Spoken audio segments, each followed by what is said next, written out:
नमस्ते स्टूडेंट्स। आज का टॉपिक है software development life cycle models यानी SDLC मॉडल्स। आप रेडी हो? फोकस मोड ऑन है ना? मोबाइल साइड में रख दिया? चलो शुरू करते हैं। तो आज हम क्या क्या कवर करने वाले हैं? सबसे पहले हम समझेंगे कि ये SDLC आखिर है क्या। फिर हम ट्रेडिशनल वाटरफॉल मॉडल को देखेंगे। इसके बाद आएंगे इटरेटिव और स्पाइरल अप्रोचेस और फाइनली मॉडर्न एजाइल माइंडसेट। और हाँ, एंड में हम ये भी देखेंगे कि इनमें से सही मॉडल चूज कैसे करना है। बेसिकली हम सॉफ्टवेयर डेवलपमेंट की पूरी जर्नी देखेंगे, कैसे चीजें रिजिड से फ्लेक्सिबल हुई। चलिए शुरू करते हैं पहले सेक्शन से, the foundation. What is the SDLC? तो आखिर ये SDLC है क्या चीज? सिंपल भाषा में कहें तो ये सॉफ्टवेयर बनाने का एक पूरा का पूरा ब्लूप्रिंट है। देखो, SDLC ना एक स्ट्रक्चर्ड प्लान देता है। इसका बस एक ही गोल है, एक हाई क्वालिटी और सही सॉफ्टवेयर बनाना। ये एक पूरा प्रोसेस है जो एक सिंपल से बिजनेस आइडिया को एक आखिरी चलते फिरते सॉफ्टवेयर में बदल देता है। ये देखो, ये हैं SDLC के कोर फेजेस। सबसे पहले रिक्वायरमेंट एनालिसिस, मतलब क्लाइंट को क्या चाहिए ये समझना। फिर आती है डिजाइनिंग, जहां सॉफ्टवेयर का पूरा नक्शा यानी ब्लूप्रिंट बनता है। इसके बाद शुरू होती है असली कहानी, कोडिंग। कोड लिखने के बाद उसको अच्छे से टेस्ट किया जाता है, फिर सर्वर पर डिप्लॉय करते हैं और सबसे आखिर में मेंटेनेंस, ताकि सॉफ्टवेयर लंबे समय तक अच्छे से चलता रहे। ठीक है, समझ आ रहा है? ये जो साइकिल आप देख रहे हो ना, यही वो बेसिक लूप है जिसे आगे आने वाले सारे मॉडल्स फॉलो करते हैं। बस सबका स्टाइल थोड़ा अलग है। चलो अब आगे बढ़ते हैं। अब बात करते हैं सबसे पहले और सबसे क्लासिक अप्रोच की, द वाटरफॉल मॉडल। इसको आप सॉफ्टवेयर डेवलपमेंट का कहते हैं ना दादाजी मॉडल मान सकते हो। तो इसका नाम वाटरफॉल क्यों है? सिंपल है, जैसे झरने का पानी हमेशा नीचे की तरफ बहता है, वैसे ही इस मॉडल में प्रोग्रेस एक ही डायरेक्शन में नीचे की तरफ जाता है।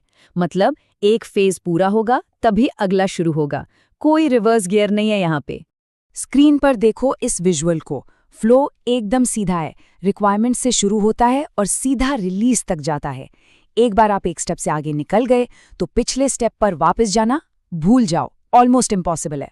और पता है, यही इसकी सबसे बड़ी खासियत भी है और सबसे बड़ी कमजोरी भी। तो फायदे क्या है? ये सिंपल है, समझने में आसान है, स्टेजेस एकदम क्लियर है और प्रोजेक्ट प्लानिंग ईजी हो जाती है। लेकिन इसका सबसे बड़ा नुकसान है इसकी रिजिडिटी। ये बिल्कुल भी फ्लेक्सिबल नहीं है और वर्किंग प्रोडक्ट आपको प्रोजेक्ट के बिल्कुल आखिर में जाकर मिलता है। और यही वो प्रॉब्लम थी जिसे आगे के मॉडल्स ने सॉल्व करने की कोशिश की। लॉजिक समझ आया या सिर्फ देख रहे हो? सोचो, अगर एक प्रोजेक्ट है जिसमें रिक्वायरमेंट्स बार बार बदल सकती हैं, तो क्या ये मॉडल वहां काम करेगा? बिल्कुल नहीं। और बस इसी प्रॉब्लम को सॉल्व करने के लिए इंडस्ट्री आगे बढ़ी और नए मॉडल्स सामने आए। तो वाटरफॉल की उस रिजिडिटी का इलाज लेकर आए दो नए मॉडल्स, इंक्रीमेंटल और स्पाइरल। यहां से दोस्तों इटरेशंस का कॉन्सेप्ट शुरू हुआ, मतलब काम को टुकड़ों में करना। इंक्रीमेंटल मॉडल में क्या होता है? यहाँ पूरे सॉफ्टवेयर को एक झटके में नहीं बनाते, बल्कि हम उसे छोटे छोटे मॉड्यूल्स या इंक्रीमेंट्स में तोड़ देते हैं। हर एक छोटा हिस्सा डेवलप होता है और डिलीवर कर दिया जाता है। इसका सबसे बड़ा फायदा, क्लाइंट को एक बेसिक काम करने वाला प्रोडक्ट बहुत जल्दी मिल जाता है। और ये देखिए स्पाइरल मॉडल, इसका सबसे बड़ा इनोवेशन, इसकी सबसे खास बात है हर साइकिल में रिस्क एनालिसिस का होना। मतलब हर राउंड में प्रोजेक्ट के रिस्क्स को चेक किया जाता है। इसलिए ये मॉडल बड़े, कॉम्प्लेक्स और हाई रिस्क वाले प्रोजेक्ट्स के लिए एकदम परफेक्ट माना जाता है। एनर्जी बनी हुई है, रेडी हो नेक्स्ट स्टेप के लिए? क्योंकि अब जो हम देखने वाले हैं वो सिर्फ एक नया मॉडल नहीं है, बल्कि सॉफ्टवेयर बनाने का एक पूरा का पूरा नया माइंडसेट है, एक नई सोच है। तो अब आती है बारी एजाइल की। और जैसा मैंने कहा, ये सिर्फ एक मॉडल नहीं, ये सॉफ्टवेयर डेवलपमेंट की एक पूरी फिलॉसफी है, एक रेवोल्यूशन है। अजाइल बेसिकली इन 4 वैल्यूज पर जोर देता है। पहला, प्रोसेसेस और टूल्स से ज्यादा इंपॉर्टेंट है लोग और उनके बीच का इंटरैक्शन। दूसरा, लंबी चौड़ी डॉक्यूमेंटेशन से बेहतर है एक चलता हुआ सॉफ्टवेयर। तीसरा, कॉन्ट्रैक्ट नेगोशिएशन से कहीं ज्यादा जरूरी है कस्टमर के साथ मिलकर काम करना। और चौथा, एक फिक्स प्लान को फॉलो करने से बेहतर है चेंज को अपनाना। ये बहुत इंपॉर्टेंट है, स्क्रीन पर एकदम ध्यान से देखो। एजाइल में क्लाइंट पूरे टाइम प्रोजेक्ट में इन्वॉल्व रहता है, जबकि वाटरफॉल में सिर्फ फेज के आखिर में। एजाइल में चेंजेस किसी भी स्टेज पर आ सकते हैं, वाटरफॉल में एक बार फेज खत्म तो चेंज नहीं हो सकता। एजाइल बड़े और कॉम्प्लेक्स प्रोजेक्ट्स के लिए बेहतरीन है और वाटरफॉल छोटे सिंपल प्रोजेक्ट्स के लिए। एक लाइन में कहूं तो फ्लेक्सिबिलिटी वर्सेस रिजिडिटी, यही इनका मेन डिफरेंस है। अब एक सीरियस सवाल, अगर इंटरव्यू में पूछा गया वाटरफॉल वर्सेस अजाइल, तो बता पाओगे? ये कॉन्सेप्ट आपके करियर के लिए बेहद जरूरी है। इस टेबल को अच्छे से समझ लो, चाहो तो नोट कर लो। ओके, थियरी काफी हो गई, अब देखते हैं कि प्रैक्टिकली एक मॉडल कैसे चूज करते हैं। ध्यान से देखना, इसको स्टेप बाय स्टेप समझते हैं। तो मॉडल चूज करने की ये 4 सिंपल स्टेप्स हैं। स्टेप 1, प्रोजेक्ट की रिक्वायरमेंट्स को एनालाइज करो। स्टेप 2, क्लाइंट कितना इन्वॉल्व होगा, ये देखो। स्टेप 3, प्रोजेक्ट में रिस्क और कॉम्प्लेक्सिटी कितनी है, इसका अंदाजा लगाओ। और आखिर में इन सब बातों के बेसिस पर स्टेप 4, अपना मॉडल सिलेक्ट कर लो। चलो एक सिनारियो लेते हैं।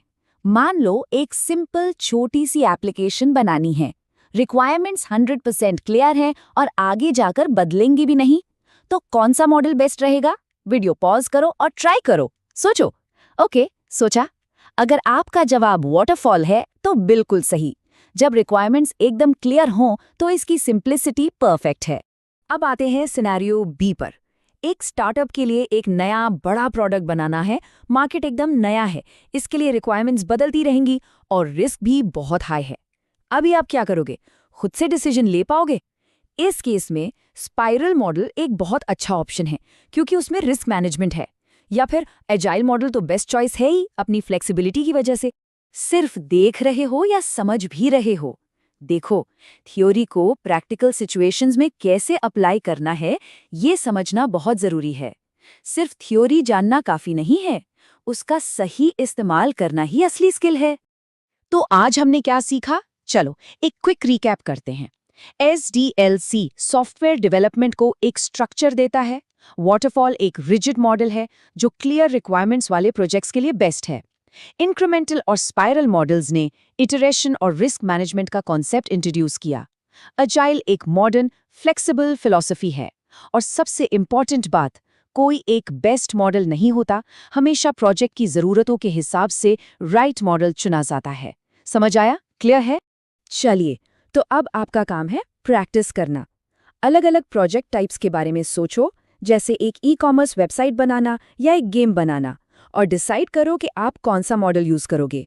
अगर कोई डाउट है तो कमेंट सेक्शन में जरूर बताना। All the best and remember, keep learning.